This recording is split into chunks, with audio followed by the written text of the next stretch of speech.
Hello children, good morning, good afternoon, good evening, जो भी आपका टाइम है उसके लिए आपको विश कर रही हूँ, ताकि आप जब ये सेशन जब भी पढ़ाई शुरू करें तो फ्रेश माइंड से करें। ठीक है, घर में बैठे ना तो थोड़ा सा ग्लूमी लगता है। तो हमारी सबकी मेरी विशेज़ हैं कि आप जब भी पढ़ाई के लिए तैयार हुए तो फ्रेश माइंड से हों। ठीक है, सो अपन स्टार्ट करते हैं। पिछला थोड़ा सा रिमाइंड कर लीजिए या पिछला देख के थोड़ा सा बैठा करिए। सो पिछला हम क्या कर रहे थे, याद है? हमने साइंटिस्ट बने थे, आज भी बनेंगे। दैट इज़ 2 एक्टिविटी हमने कर ली थी। The raw materials of photosynthesis, पौधों में खाना बनाने के लिए जो रॉ मटेरियल लगता है वो इक्वेशन में मैंने आपको बताया था, कार्बन डाइऑक्साइड है, दूसरा वाटर है, तीसरा सनलाइट है और चौथा क्लोरोफिल है। हमने क्लोरोफिल की एक्टिविटी कर ली है, क्लियर है आपको? हमने कार्बन डाइऑक्साइड की एक्टिविटी लास्ट क्लास में कर ली थी। अब क्या बचा? लाइट बचा हुआ है एंड वाटर। ठीक है, सो इंस्टेड ऑफ वाटर वो कौन सी एक्टिविटी है वो आज अपन करेंगे, पर पहले हम light is necessary for photosynthesis, आज ये वाली एक्टिविटी बताएंगे। अब light is necessary for photosynthesis की एक्टिविटी एनसीईआरटी बुक में, 10th की एनसीईआरटी बुक में नहीं दी है। तो आप लोग सोचो कि मैं क्यों करा रही हूँ, लेकिन मैंने आपको बताया था 6 एक्टिविटीज़ हैं फाइनल तक के लिए। बायो में टोटल कितनी एक्टिविटीज़ हैं? 6 क्वेश्चंस आते हैं उसमें से 2 एक्टिविटी फोटोसिंथेसिस टॉपिक से ही हैं। मतलब 6 में से 2 हम कंप्लीट कर चुके हैं। साल भर की जो 6 एक्टिविटी बायो की हैं उसमें से 2 हम कंप्लीट कर चुकेंगे आज। तो वो दोनों किससे रिलेटेड हैं? फोटोसिंथेसिस जो टॉपिक हम कर रहे हैं उसमें ये एक्टिविटी है कि light is necessary for photosynthesis, though it is not given in the book में ये एक्टिविटी नहीं दी है, लेकिन प्रैक्टिकल में है, इसलिए वो एक्टिविटी हमें करनी है। ठीक है, करने से पहले वाटर जो एक रॉ मटेरियल है फोटोसिंथेसिस में, वो कहाँ से ऑब्टेन्ड होता है? सॉइल में हम पानी डालते हैं, सॉइल से रूट्स के थ्रू। मुझे सिर्फ ये क्वेश्चन आ सकता है, इसलिए ये बात मैं आगे बढ़ने से पहले बता रही हूँ कि ये जो एरिया है ये एक रूट है। रूट के टिप से थोड़ा सा पहले ये छोटे माइन्यूट हेयर होते हैं, इनको बोलते हैं रूट हेयर। एक्चुअल में वाटर जो होता है सॉइल से वो इसी एरिया से एब्जॉर्ब होता है। तो इसको मैं हाईलाइट करके बता रही हूँ। What is this? So these are the cells of the epidermal cells of the root. ठीक है, these are the epidermal cells. अब few epidermal cells, उनकी वॉल एक्सटेंड हो जाती है। क्या हो जाती है उनकी वॉल? एक्सटेंड। वही सेल है, उसकी वॉल एक्सटेंड हो गई and it becomes root hair. क्या बन जाता है वो? Root hair. और यहाँ से पानी एब्जॉर्ब होता है। Which process? Through which process? Osmosis. किस प्रोसेस के थ्रू? और वाटर अकेला ही नहीं जाता, उसके संग क्या जाते हैं? मिनरल्स भी जाते हैं। क्या जाते हैं उसके संग? मिनरल्स भी जाते हैं। So water plus minerals they enter from soil into the plant through roots. और वो कौन सा एरिया है जहाँ सबसे पहले? Root hair. किससे जाएंगे वो? रूट हेयर से वाटर प्लस उसमें घुले हुए minerals they enter into the root hair, which is nothing but extension of epidermal cells of root. ठीक है, a part of root, this part of root के एपिडर्मल सेल्स का ही extension. They are unicellular, एक cell ये है जो extend हो गई है। ठीक है, सो ये क्या है? रूट हेयर यूनिसेल्यूलर, एक सेल वाले। ठीक है, अब बात हुई, ये एनसीईआरटी का क्वेश्चन भी है इसलिए मैंने ये पार्ट बताया, तो यहां पर मैं लेके आता। अब बात है मिनरल्स की। मिनरल्स कौन से मिनरल्स? जैसे सल्फर, जैसे नाइट्रोजन, जैसे मैग्नीशियम, जैसे मैंगनीज, जैसे फॉस्फोरस, और भी बहुत सारे, they are absorb dissolved in water through these root hairs and हम तो रॉ मटेरियल क्या पढ़ रहे थे, carbon dioxide plus water will make food, O6 plus oxygen plus water, ये रिएक्शन था हमारा, था कि नहीं था, ये था कि नहीं, ऐसा रिएक्शन था कि नहीं। सो ये जो फोटोसिंथेसिस का रिएक्शन है, इसमें तो हम यही रॉ मटेरियल, लेकिन इसका मतलब ये नहीं है कि प्लांट्स में सिर्फ यही रॉ मटेरियल मिलते हैं, लगते हैं। रूट से तो ये सब भी, क्योंकि ये सब मिनरल्स भी इंपॉर्टेंट हैं। It is because we are doing photosynthesis, it is not necessary कि only carbon dioxide and water is necessary for the plant, because those two are required for making food. No, various other minerals are equally important. कैसे? जैसे कि sulphur, nitrogen, magnesium, manganese, phosphorus, iron and few more. अब ये sulphur और nitrogen क्यों लग रहे हैं? इनसे बनते हैं प्रोटीन्स। क्या बनते हैं प्लांट में? प्रोटीन्स, ठीक है। मैग्नीशियम ये क्लोरोफिल बनाने के काम आता है। किसमें? क्लोरोफिल मॉलिक्यूल में magnesium ions. Manganese for photolysis of water, पानी को अभी अपन ये रिएक्शन पढ़ेंगे, क्योंकि ये तो फोटोसिंथेसिस का ही एक पार्ट है, फोटोलिसिस ऑफ वाटर, लाइट की प्रेजेंस में वाटर का ब्रेक होना। मैंगनीज के अलावा क्लोराइड भी लगते हैं और कैल्शियम भी लगता है, ध्यान रखना। Manganese, chloride, calcium for photolysis of water. Phosphorus for nucleic acids, for making nucleic acid. You know what are nucleic acids? आपने सुना होगा डीएनए, आरएनए, ये न्यूक्लियस के अंदर पाए जाने वाले मॉलिक्यूल, न्यूक्लिक एसिड्स। और न्यूक्लियस के अंदर जो मॉलिक्यूल जैसे डीएनए, आरएनए पाए जाते हैं, वो एसिडिक नेचर के होते हैं, तो उनको बोलते हैं न्यूक्लिक एसिड, और बिना फॉस्फोरस के नहीं बन सकते।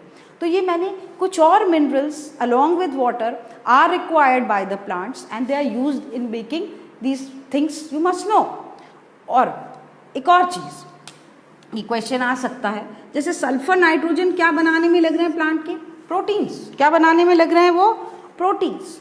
अब जो प्रोटीन्स हैं वो नाइट्रोजन, अमाइनो एसिड्स के बने हैं। अमाइनो एसिड्स, अमोनिया मतलब नाइट्रोजन।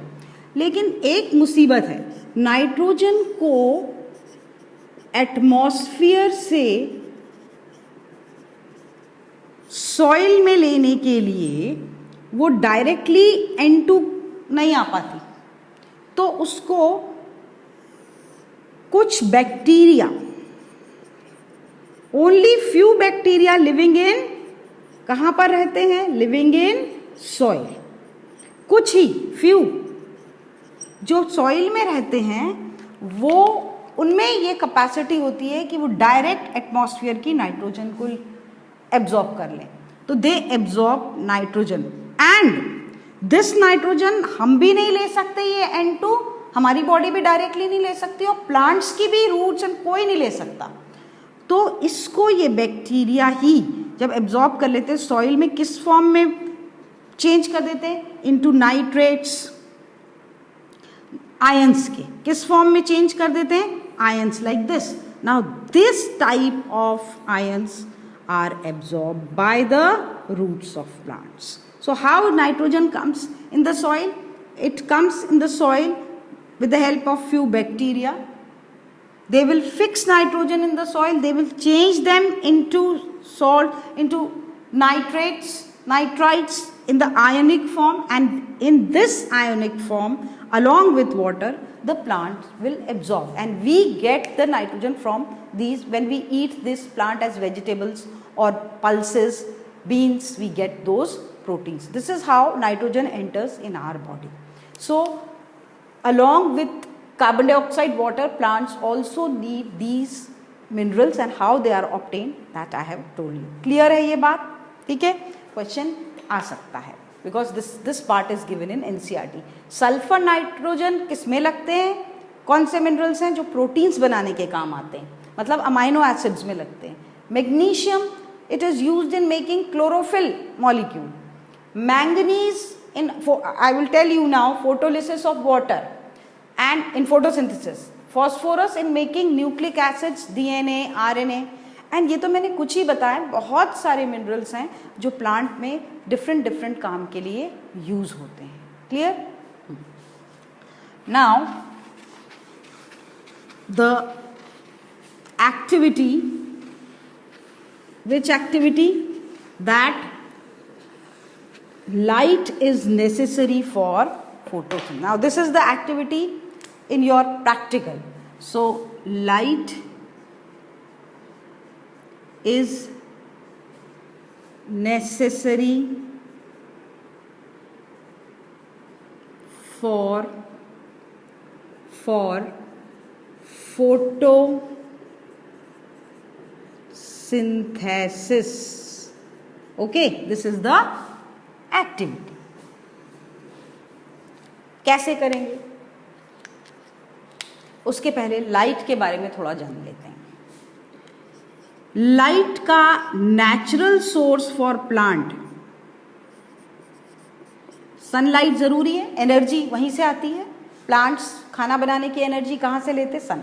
तो नेचुरल सोर्स क्या है अर्थ पे? सनलाइट. लेकिन ध्यान रखें, आर्टिफिशियल लाइट कैसी? कोई बल्ब की लाइट. बहुत लोग क्वेश्चन पूछते हैं कि क्या सिर्फ सनलाइट में ही प्लांट्स खाना बनाते हैं? नहीं, नॉट लाइक सनलाइट जितना खाना फोटोसिंथेसिस ना कर पाए, लेकिन फोटोसिंथेसिस आर्टिफिशियल लाइट में भी प्लांट्स करते हैं. सो आर्टिफिशियल लाइट में भी प्लांट्स कैन फोटोसिंथेसाइज. ठीक है?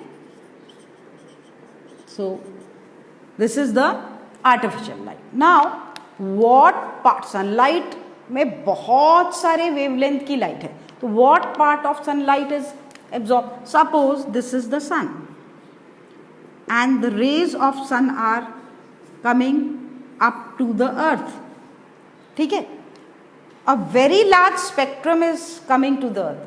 Infrared, ultraviolet, though not in large amount, but the light which is visible, जिसको हम बोलते हैं ना ये लाइट, विजिबल लाइट, उसमें क्या होता है? सो visible light consist of VIBGYOR, 7 colors: violet, indigo, blue, green, red,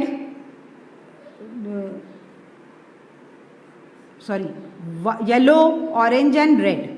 These 7 colors consist of that visible light, and the wavelength ranges from 400 to 700 nanometer.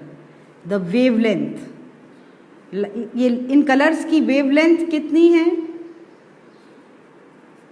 ठीक है, फ्रॉम 400 टू 700 नैनोमीटर. वायलेट से शुरू होती है और रेड. उसके बाद यहां वाला पोर्शन क्या आ जाता है? इंफ्रारेड. कौन सा आ जाता है लाइट का? इंफ्रारेड. और इधर वाला पोर्शन वायलेट की तरह अल्ट्रा वायलेट. क्या आ जाता है? Ultra violet. हमारे प्लांट्स को कौन सी लाइट की जरूरत, कौन सा एरिया ऑफ स्पेक्ट्रम? इसको बोलते हैं इलेक्ट्रोमैग्नेटिक स्पेक्ट्रम. क्या बोलते हैं इसको? Electromagnetic spectrum.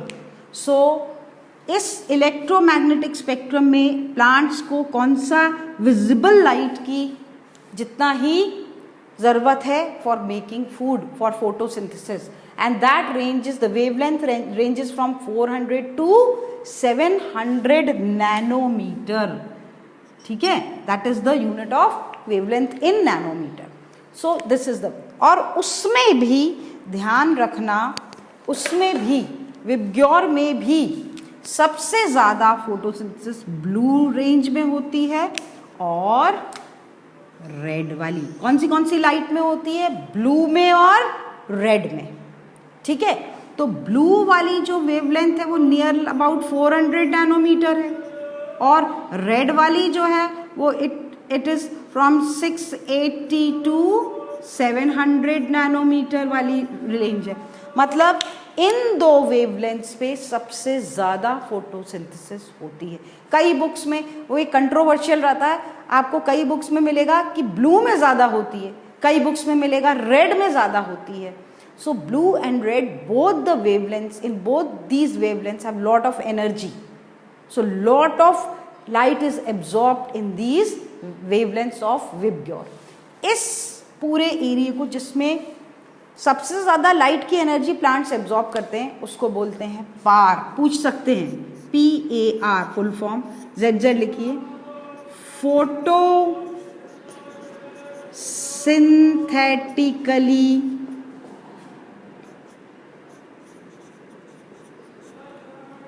Active radiation. Photosynthetically active radiation PAR का। सो कि यहां से लेकर यहां तक क्या है? पार है, that is photosynthetically active radiation VIBGYOR. उसमें भी कौन सी वेवलेंथ्स? ब्लू की और रेड की में सबसे ज्यादा लाइट की एनर्जी प्लांट्स के क्लोरोफिल एब्जॉर्ब करते हैं। और क्लोरोफिल में भी आपको मालूम है कौन सा क्लोरोफिल, ये सब क्वेश्चन आ सकते हैं इसलिए मैं बता रही हूं। क्लोरोफिल ए कौन सा सबसे ज्यादा एक्टिवली एब्जॉर्ब करता है? ABCD होते हैं क्लोरोफिल के पिगमेंट्स, लेकिन ए सबसे ज्यादा एब्जॉर्ब करता है। क्लियर?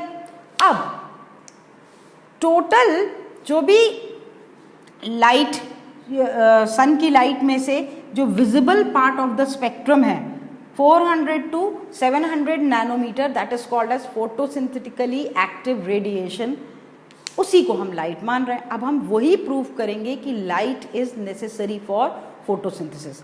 अगेन क्वेश्चन, इस एक्सपेरिमेंट को करने के लिए गेनोंग्स क्वेश्चन आ सकता है। गेनोंग साइंटिस्ट हैं, गेनोंग्स लाइट स्क्रीन की जरूरत पड़ती है। क्या है देखें, गेनोंग्स लाइट स्क्रीन क्या है।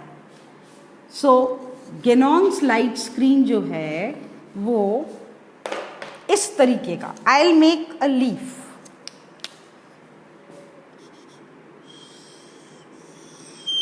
ठीक है, ये लीफ है और उस पे ये जो मेटालिक एक टूल होता है जो गेनोंग्स ने बनाया था, क्या एक्टिविटी करने के लिए? Light is necessary. ऐसे लीफ पे वो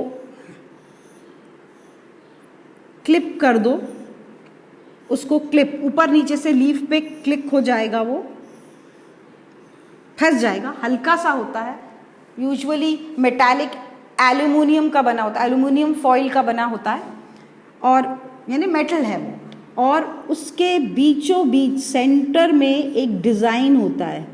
मतलब यहाँ कट है तो इसमें यहाँ तो लाइट जाएगी तो यहाँ पर सब ग्रीन ग्रीन दिखेगा, यहाँ और यहाँ लाइट नहीं जाएगी। इसको बोलते हैं Ganong's light screen. Particularly it is used in the activity that light is necessary for photosynthesis.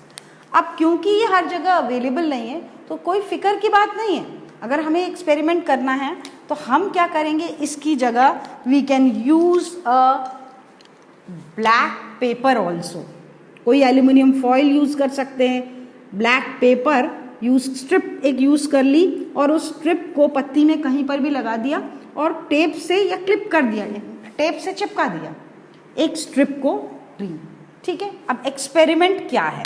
So you can use any, देखो आप ब्लैक नहीं, आप रेड ग्रीन कोई सा भी कलर का पेपर यूज कर सकते हैं, लेकिन ब्लैक में असर सबसे बेस्ट रिजल्ट्स आएंगे। ठीक है, otherwise if you have गेनोंग light screen तो सबसे बेस्ट है वो इस तरीके का मेटालिक क्लिप टाइप का स्ट्रक्चर होता है जो पत्ती पे ऊपर नीचे से हम उसको क्लिप कर देते हैं और उसमें बीच में सेंटर में एक डिजाइनदार छेद होता है जिससे कि लाइट यहाँ इस पोर्शन पे आ सकती है। अब एक्सपेरिमेंट क्या है? एक्सपेरिमेंट शुरू करने से पहले हमेशा फोटोसिंथेसिस में एक बात ध्यान रखना, फर्स्ट स्टेप ही होता है destarch the, take a potted plant. कैसा लिया? पॉटेड प्लांट लिया, ठीक है, ये तो कॉमन है। फिर डी स्टार्च, आपको मालूम है डी स्टार्च वही 2-3 डेज तक कहाँ रखना है इनको, पॉटेड प्लांट को डार्क में। जिस पे एक्सपेरिमेंट करना है उसको 2-3 डेज तक डार्क में रखा तो पूरी पत्तियों में से स्टार्च चला रिमूव हो जाएगा, ठीक है।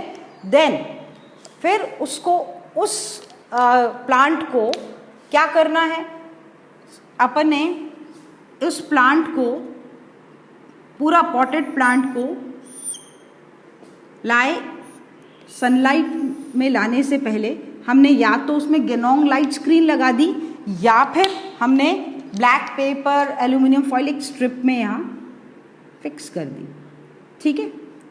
सो ये कर दी और इसको फिर नेक्स्ट स्टेप, ये करने के बाद नेक्स्ट स्टेप जो है वो है हमने इसको कहाँ रख दिया,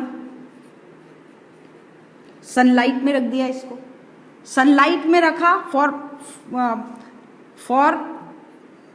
8 आवर्स और मोर, तो 8 आवर्स के लिए 6 आवर्स के लिए इसको बढ़िया सनलाइट में रख दिया। फोटोसिंथेसिस होना, हम क्या चेक कर रहे हैं इस एक्टिविटी में? लाइट।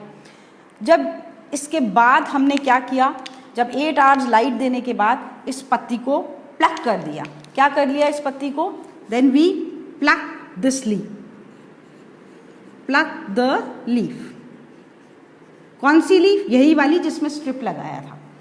अब उस लीफ को वही सब स्टेप करें हमने, बॉईल इन हॉट वाटर, क्योंकि हमको क्या निकालना है, क्लोरोफिल निकालना है, तो बॉईल इन हॉट वाटर, ताकि सेल्स डेड हो जाएंगी, एंजाइम अपना काम करना बंद कर देंगी। Then water bath, you remember alcohol में 90% एल्कोहल में वाटर बाथ में उसको हीट किया, वाटर बाथ में रखे, क्योंकि अल्कोहल को डायरेक्ट नहीं कर सकते, प्रिकॉशन याद है ना, इन्फ्लेमेबल है, जल जाता है। तो वाटर बाथ में रख के 40 to 45 मिनट्स तक इसको गर्म किया वाटर बाथ में रख के। तो क्या हो जाएगा इससे? क्लोरोफिल रिमूव हो जाएगा, पेल हो जाएगी ये वाली लीफ, एक सी, कुछ पता नहीं चलेगा, ठीक है। हम ये स्ट्रिप निकाल देंगे।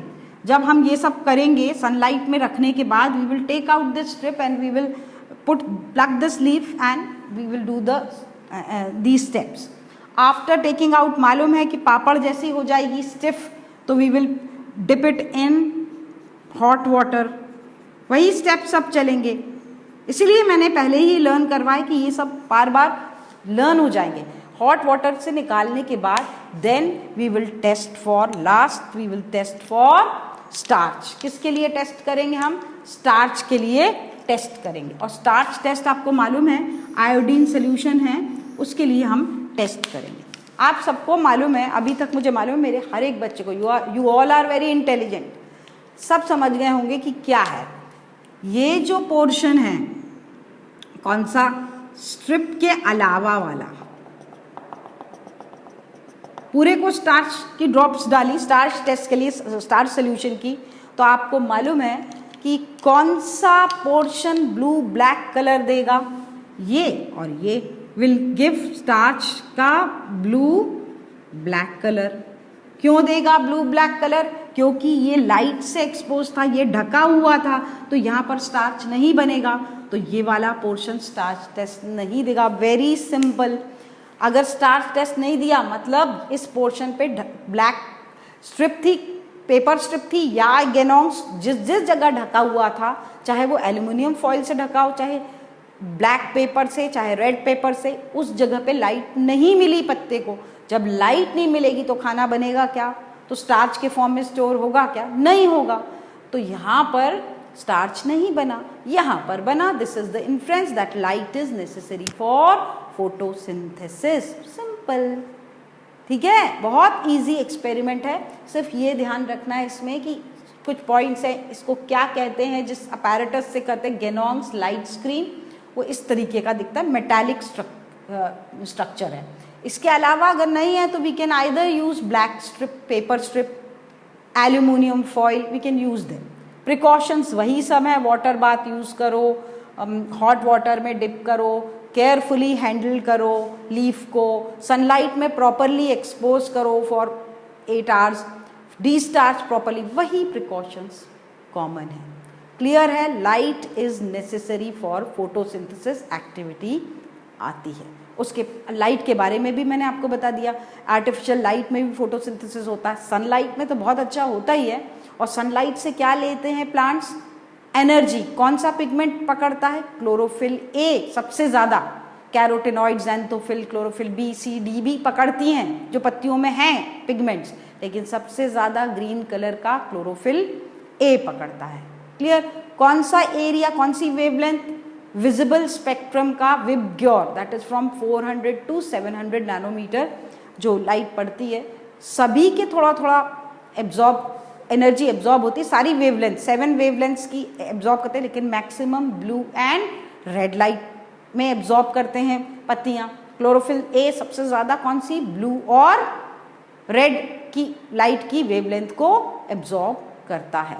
अच्छा, एक क्वेश्चन आता है कि सबसे कम इन सातों में कौन सी एनर्जी, कौन सी वेवलेंथ वाली लाइट में सबसे कम एनर्जी होती है, नहीं के बराबर? तो ऑब्वियसली कौन सी होगी? वो पत्ते कौन से कलर के होते हैं? ग्रीन। तो सबसे कम विबग्योर में ग्रीन लाइट की एब्जॉर्ब होती है। सबसे कम कौन सी लाइट एब्जॉर्ब होती है? Green light.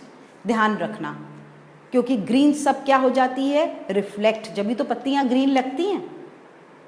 The reason is this, why leaves appear green? Because most of the, out of the 7 colours जो हम ये विजिबल लाइट देखते हैं, वो सब मिल करके हमको ऐसी दिखती है, अलग अलग कलर हमको नहीं दिखते, पर प्रिज्म से पास करेंगे तो we see all the 7 spectrum of the visible light, that is 7 colours. उसमें से ग्रीन कलर की लाइट प्लांट्स की लीफ सबसे कम एब्जॉर्ब करती हैं, वो रिफ्लेक्ट कर देती हैं, जब ही ग्रीन कलर दिखता है हमें। अगर वो एब्जॉर्ब कर देती तो हमें पत्तियां ग्रीन कलर की नहीं दिखती।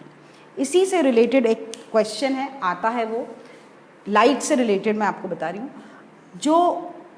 जो डेंस फॉरेस्ट हैं, घने जंगल हैं, वहाँ पर आपने देखा होगा स्ट्रैटिफिकेशन होता है। बहुत कभी घने जंगल, रेन फॉरेस्ट में जाएंगे तो ऊंची ऊंची ट्रीज हैं, उनकी कैनपी है, फिर उससे छोटे वाले प्लांट्स हैं, और जो फ्लोर पे, फॉरेस्ट के फ्लोर पे जो प्लांट्स होते हैं, एक्चुअल में सन की लाइट जो है वो ऊपर वाले प्लांट्स को तो फिर भी मिल जाती है, सबसे नीचे छन के सबसे लीस्ट अमाउंट ऑफ लाइट आती है, ठीक है ना, सबसे कम लाइट आती है। तो ऐसे प्लांट्स जो साल भर, जिंदगी भर शेड में ही पनपते हैं, क्योंकि लाइट तो नीचे फ्लोर पे पहुंचती नहीं है। फिर भी आपने देखा है कि रेन फॉरेस्ट में कभी जाएंगे जंगल में घने, कुछ प्लांट्स नीचे फिर भी उगते हैं, तो उन प्लांट्स में ज़रूर कोई अडेप्टेशन होता होगा, क्योंकि वो तो मज़े से इतनी कम लाइट में भी जी रहे हैं, क्योंकि ऊपर की सारी कैनपी वाले जो ट्रीज़ हैं उनकी पत्तियां ही लाइट ले रही हैं, नीचे तो छन छन के बहुत कम आती है, फ्लोर तक तो आती नहीं है। ऐसे प्लांट्स जो डेंस फॉरेस्ट फ्लोर पे लगते हैं उनको बोलते हैं, इम्पॉर्टेंट है, सीओफाइट्स। फाइट्स मतलब होते हैं प्लांट्स, जेड, उनको क्या बोलते हैं? तो ये होते हैं शेड लविंग प्लांट्स। क्या होते हैं ये? शेड लविंग प्लांट्स होते हैं। सीओफाइट्स मतलब शेड लविंग प्लांट्स। ओके, इसके ऑपोजिट जिनको 100% लाइट मिल रही है, जो कैनपी पे, ऐसे प्लांट्स और ट्रीज को बोलते हैं, these are sun loving plants. बहुत ज़्यादा लाइट में लगते हैं, सन लविंग, इनको बोलते हैं हीलियोफाइट्स। क्या बोलते हैं इनको? Heliophytes. So this is Z, दोनों टर्म इंपॉर्टेंट है, heliophytes and sciophytes. Shade loving are sciophytes and sun loving are heliophytes. ठीक है। सो और जब पत्तियों में बहुत ज़्यादा ट्रांसपिरेशन हो रहा हो, पत्तियों में अगर बहुत ज़्यादा ट्रांसपिरेशन हो रहा हो, ट्रांसपिरेशन मतलब आपको याद है ना, स्टोमेटा से वाटर वेपर के फॉर्म में अगर बहुत ज़्यादा उड़ता हो, transpiration is evaporation of water vapor from the stomata and even from different stem also evaporate जब होता है in the form of water vapor, उसको क्या बोलते हैं हम? ट्रांसपीरेशन। मैं बता चुकी हूँ। अब ट्रांसपीरेशन से जो पानी, आपको पता है जितना पानी प्लांट्स एब्जॉर्ब करते हैं ना रूट्स के थ्रू, उसका कितना उड़ जाता है ट्रांसपेरेंट? 99%। सॉरी, कितना उड़ जाता है? 99% तो नीचे से लेके ऊपर से उड़ जाता है। Only 1% is used by the plant for making food. Okay, so 99% is lost as transpiration. अब क्या क्वेश्चन आता है, क्या प्लांट्स में सिर्फ स्टोमेटा से ही पानी उड़ता है? नहीं, क्योंकि हम फोटोसिंथेसिस कर रहे हैं इसलिए स्टोमेटा। अभी हम आगे चैप्टर में आएगा, प्लांट के, किसी भी प्लांट के स्टेम पे, वुडी स्टेम पे पोर्स होते हैं, छोटे छोटे स्कार्स होते हैं, उनको बोलते हैं लेंटिसेल्स। क्या बोलते हैं उनको? छोटे छोटे ओपनिंग्स होती हैं स्टेम पे, लीफ पे नहीं, उनको बोलते हैं लेंटिसेल्स। इससे भी कुछ अमाउंट ऑफ वाटर वेपर के फॉर्म में एब्जॉर्ब होता है। किस फॉर्म में एब्जॉर्ब होता है? वेपर के फॉर्म में निकल जाता है, एवापोरेट होता है। एब्जॉर्ब नहीं, एवापोरेट हो जाता है। प्लांट से सिर्फ स्टोमेटा से ही पानी एवापोरेट नहीं होता, यहाँ से भी निकलता है इन पोर्स को। वो स्टेम पे होते हैं, उनको बोलते हैं लेंटिसेल्स। क्या बोलते हैं उनको? लेंटिसेल्स। तो दोनों से ही होता है। और जो फोटोसिंथेसिस का हम प्रोसेस पढ़ रहे हैं, वो एनाबॉलिक है कि कैटाबॉलिक है? दो टर्म है, एनाबॉलिक और कैटाबॉलिक। अब आपको मैं बता दूं, एनाबॉलिक मतलब जब भी कोई चीज बन रही हो, ठीक है, कोई सिंपल चीज जुड़ करके कोई कॉम्प्लेक्स चीज बन रही हो, तो वो रिएक्शन क्या कहलाता है, या वो प्रोसेस क्या कहलाता है? एनाबॉलिक। क्या कहलाता है वो? एनाबॉलिक। और जब कोई कॉम्प्लेक्स मॉलिक्यूल सिंपल में टूट रहा हो, उसको बोलते हैं कैटाबॉलिक। ठीक है, सो कैटाबॉलिक इज तोड़ने वाला प्रोसेस एंड एनाबॉलिक इज जोड़ने वाला प्रोसेस, बनाने वाला। देखो आप कैसे याद रखोगे, ए से ऐड होता है ना, ऐड मतलब बना, ऐसे ध्यान रखना। So something is being added, बड़ा कुछ बन रहा है, एनाबॉलिक। सो फोटोसिंथेसिस में क्या बन रहा है? फूड। कैसे बन रहा है? दो simple inorganic compounds, carbon dioxide और वाटर को जोड़ करके एक कॉम्प्लेक्स मॉलिक्यूल फूड का बन रहा है, C6H12O6। ठीक है, इसीलिए ये कैसा प्रोसेस हुआ? एनाबॉलिक। कैसा प्रोसेस हुआ फोटोसिंथेसिस? ZZ। कैसा प्रोसेस हुआ? इट इज एनाबॉलिक, मतलब कुछ कॉम्प्लेक्स, कुछ बड़ा बनाने वाला, और तोड़ने वाला इज कैटाबॉलिक। वो भी हम आगे देखेंगे। अभी हम कौन सा प्रोसेस कर रहे हैं? Photosynthesis. It is an anabolic process. ठीक है, so this was the activity. One more activity I want you all to discuss with is the this is also not given in the book but you must know. एक activity है, आपको मालूम है कि photosynthesis के reaction में, मैं बार बार ये इक्वेशन लिखती हूँ क्योंकि इक्वेशन बहुत इंपॉर्टेंट है। Carbon dioxide plus water in the presence of sunlight and chlorophyll, ठीक है, will give food C6H12O6 plus oxygen is evolve plus water. ठीक है, अभी इट्स नॉट बैलेंस, मैं सिर्फ इक्वेशन बता रही हूँ। सो ये भी एक एक्टिविटी है कि oxygen is evolve during photosynthesis. क्या? ऑक्सीजन इज इवॉल्व, तो कौन सी एक्टिविटी है? Oxygen is evolved during photosynthesis. I am not writing, समझ जाइए, ठीक है। अब देखें उसमें क्या है। एक कांच का बीकर लिया, ठीक है, उसमें थोड़ा सा पानी भर दिया। Take a glass beaker, you know beaker, हाँ, fill some water in it. Okay, now question ZZ, fresh water aquatic plant लेना है। इस एक्सपेरिमेंट के लिए हमें क्या लेना है? इस एक्टिविटी के लिए ताज़े पानी, खारे पानी नहीं, सॉल्ट वाटर में नहीं, फ्रेश वाटर मतलब तालाब का या नदी में पाए जाने वाला एक एक्वेटिक प्लांट है, वो लेना है। क्वेश्चन आता है, ZZ डाला है मैंने नाम, दैट इज हाइड्रिला। कौन सा प्लांट है ये? आपको लर्न करना पड़ेगा। हाइड्रिला, कौन सा प्लांट है ये? Hydrilla. So fresh water aquatic plant hydrilla के कोई ट्विग्स ले लिए। क्या ले लिए? ट्विग्स ले लिए और वो पानी में डाल दिए। वाटर प्लांट है, वाटर प्लांट को क्या बोलते हैं? हाइड्रोफाइट। क्या बोलते हैं? हाइड्रोफाइट। तो ये इसके कुछ ट्विग्स पानी में, क्योंकि एक्वेटिक प्लांट है तो इसको प्रिकॉशन भी है, इसके ट्विग्स जो हैं वो पानी के बाहर नहीं रखने, ये रख दिए। अब एक फनल लिया और उसको ऐसा सारी ट्विग्स को इकट्ठा किया और फनल को इन्वर्ट कर दिया ऐसे, ठीक है, और पानी भर दिया। कितना पानी भरा? एडेड वाटर, जो फनल के माउथ से ऊपर, ठीक है, उतना पानी ज़रूरी है, मतलब फनल का जो माउथ है वो डूबा रहना चाहिए। Okay, now what happens? Now add, इसमें क्या ऐड किया? अब थोड़ा सा सोडियम बाइकार्बोनेट, ठीक, ये क्या है? Sodium, pinch of sodium bicarbonate add कर दिया। क्यों?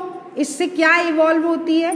Carbon dioxide. और आपको मालूम है वाटर प्लांट्स घुली हुई कार्बन डाइऑक्साइड लेते, पानी के प्लांट्स कार्बन डाइऑक्साइड हवा से नहीं लेते, हवा में नहीं, पानी में घुली हुई, तो एडेड डाल दिया जिससे कार्बन डाइऑक्साइड यहाँ पर ज़्यादा हो गई, ठीक है।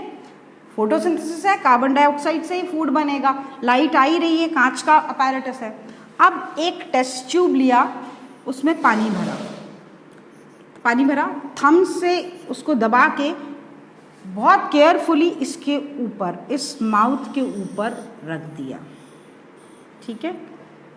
तो पानी यहाँ तक पूरा भरा है, इसमें थंब में ऐसे लगा के, थोड़ा सा प्रैक्टिस से होता है, ये रख दिया इसके ऊपर।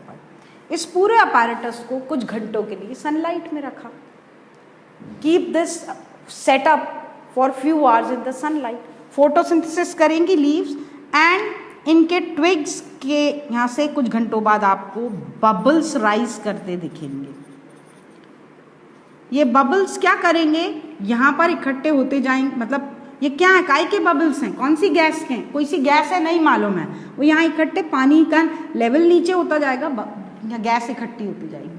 जब पानी का लेवल काफ़ी नीचे हो जाए, इतने गैस इकट्ठी हो जाए, तो थंब से प्रेस करके ये टेस्ट ट्यूब को बाहर निकाल लेना, ठीक है। सारा पानी डिस्प्लेस होके गैस आ जाएगी, ये बबल्स किसी गैस के। अब इसमें जो गैस है, इस पर थंब रखे रहना है, स्प्लिंटर, थोड़ा सा आग जलाना और यहाँ इसमें डाल देना, तो आग बहुत तेज से जलेगी। दिस प्रूव्स दैट यहाँ कौन सी गैस थी? ऑक्सीजन, क्योंकि ऑक्सीजन सपोर्ट्स कंबशन, ठीक है।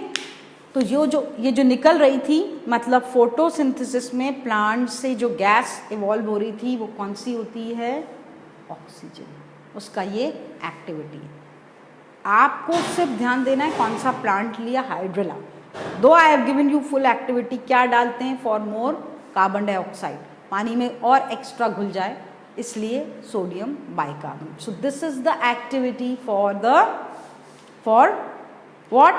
Oxygen is evolved during photosynthesis. We have done in detail 4 activities. सारी activities मैंने करा दी हैं.